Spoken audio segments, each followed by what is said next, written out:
Hi friends, మనం ఒకరి మీద అభిమానం చూపించామనుకోండి మనస్ఫూర్తిగా, దానికి వాళ్ళు అర్హులా కాదా అనేది కూడా ఆలోచించండి.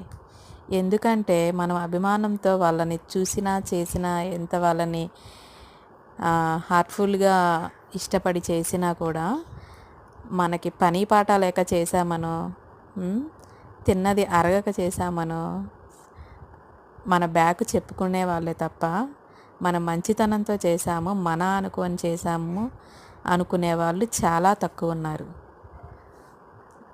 ఇలాంటి ఎక్స్పీరియన్సెస్ మీకు కూడా వచ్చాయా? మీరు నిజంగా మంచి వాళ్ళు అయితే కంపల్సరిగా వచ్చే ఉంటాయి. ఎవరు మంచి వాళ్ళు, ఎవరు చెడు వాళ్ళు, ఎవరిని నమ్మలేని ప్రపంచంలో బ్రతుకుతున్నాము. Be careful. ఎలాంటి వాళ్ళకి హెల్ప్ చేయాలో, ఎలాంటి వాళ్ళని అభిమానించాలో ఒక్కసారి ఆలోచించుకోండి. ఓకేనా?